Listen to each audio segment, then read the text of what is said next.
Friends, তো দেখো আজকে আমাদের কি কি নিয়ে এলো, কিনে দেখি সবজি। এটা তো আমাদের কালকে সে পুঁইশাক কিনে নিয়ে এসেছিল। চুকার দেখো কালকে পুঁইশাক এনেছিল, তো পুঁইশাক একদম খারাপ খারাপ হয়ে গেছে একটু, এবং শুধু পাতা পাতা ভরা, আদা তো তেমন নেই। দেখি সাফ সাফাই করে কোনটুকু দেওয়া যায়, ভালো ভালো জিনিস সেটুকু দেবো। এত জঞ্জাল তো আমি দেবোই না। দেখো একদিনে কি খারাপ হয়ে গেছে পুঁইশাক। কালকে এনেছিল পুঁইশাক, তো একদিনে কি খারাপ হয়ে গেছে দেখো। আর দোকান থেকে কিনে এলো, দেখাচ্ছি দাঁড়াও।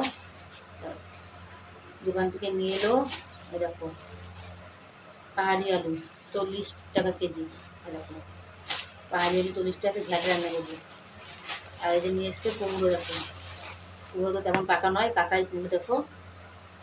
আর এই হচ্ছে হাঁড়ি মির্চ। তো দেখি এসব আলুগুলো দিয়ে কী রান্না করা যায়।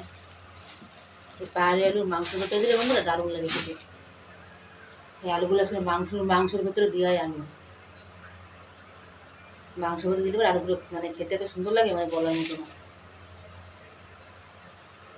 দেখো কালকে চুলে ভ্যাসমা লাগিয়েছি, দেখো হয়ে গেছে দাগ হয়ে, এখানটা আমার মনেই নেই যে ব্লাউজ পরে আছে নতুন। পাতাগুলো আলাদা করে রাখছি, পাতাগুলো পরে দিয়ে দেবো, ডাটাগুলো বাছি। কোনো পাতাগুলো সেরকম ভালো নেই। এটা সাদা পুঁই শাক, আর আমাদের বাড়িতে লাগানো আছে লাল পুঁই শাক। এখানে এখানে কী শাক বলে এটাকে, তাও কেউ জানে না বন্ধুরা।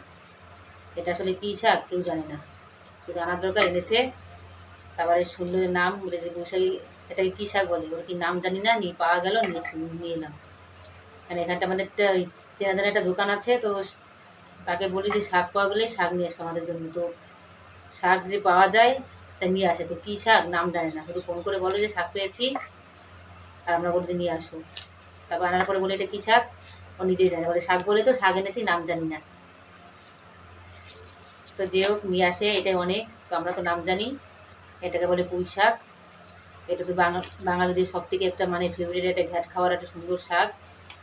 কারণ ঘ্যাট কিন্তু ঈদে খেলেও ভালো লাগে খেতে, ওই শীষ পালন দিয়ে খেলেও ভালো লাগে, কিন্তু শীষ পালনটা সবসময় পাওয়া যায় না শীতকাল ছাড়া। তো এটা সবসময় পাওয়া যায় পুঁই শাক, ধরতে গেলে পুঁই শাক 12 মাসকালই হয়।